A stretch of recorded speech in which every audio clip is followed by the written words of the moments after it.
Tavarashi. So, anyhow, full disclosure, I am not exactly what you call an American. I do know Americans, I have American friends, I even have some American relatives, okay, so...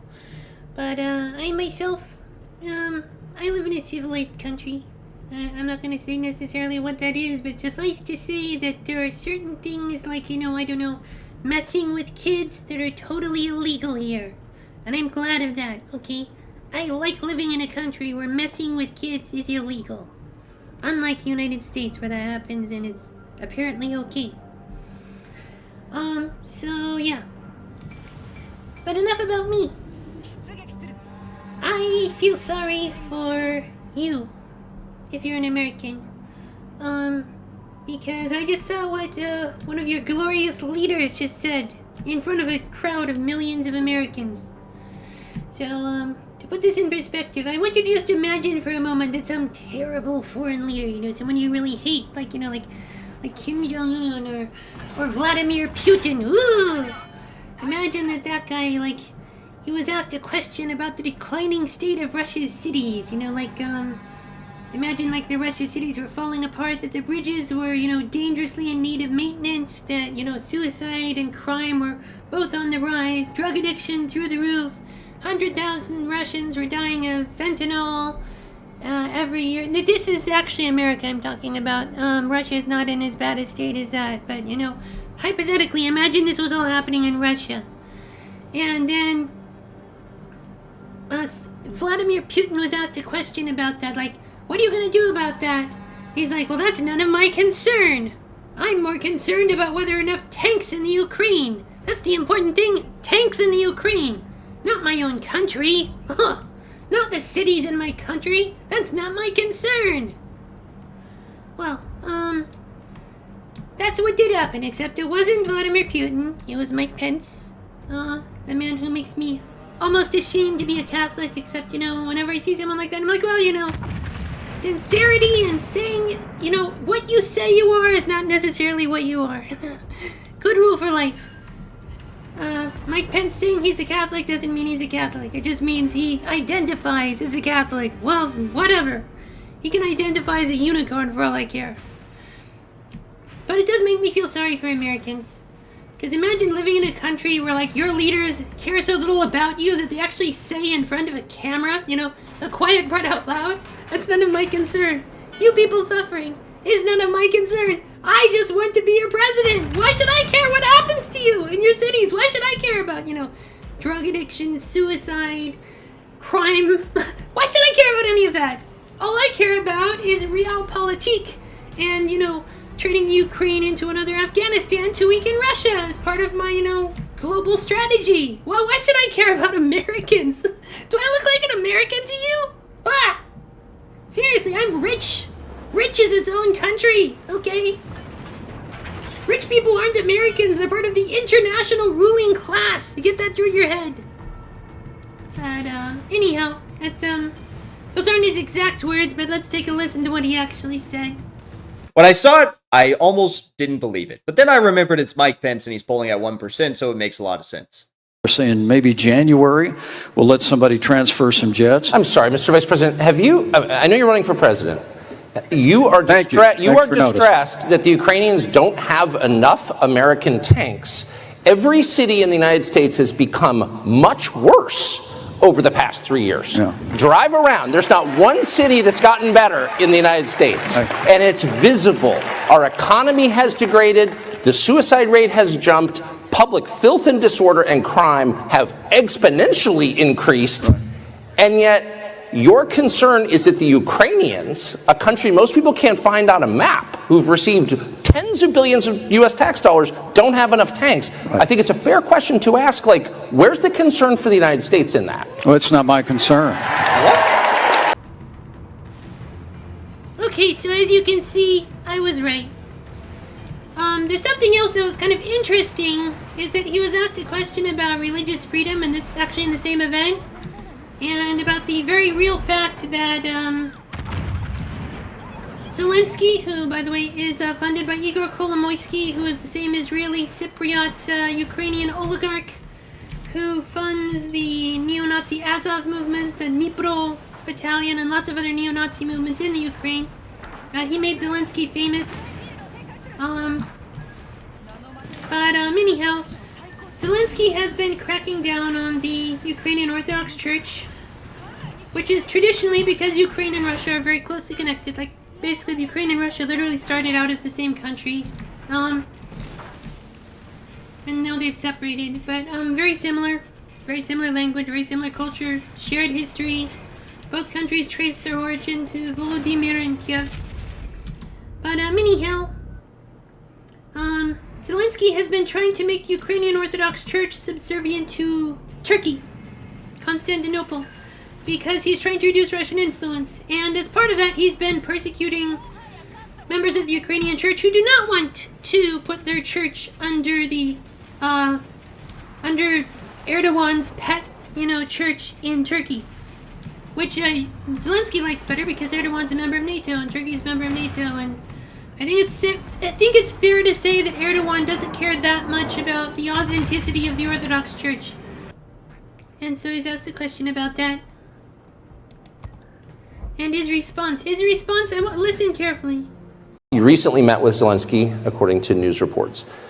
And I'm wondering if during that meeting, as a prominent Christian leader, which you are in addition to your political views, you broached the question of his treatment of Christians within Ukraine. The Zelensky government has raided convents, arrested priests, has effectively banned a denomination, a Christian denomination, the Ukrainian Orthodox Church within Ukraine, has persecuted Christians. And I wonder if you raised that with him. I did raise the issue when we were there. And I raised it with the leader of the Orthodox Church when I was visiting Kyiv and asked him about concerns about religious liberty. He assured me that the Zelensky government in Ukraine was respecting religious liberty, even while recognizing that there were very small elements of the Russian Orthodox Church that were being utilized for the purpose of advancing the Russian cause in Ukraine, and that they were taking steps to hold them to account.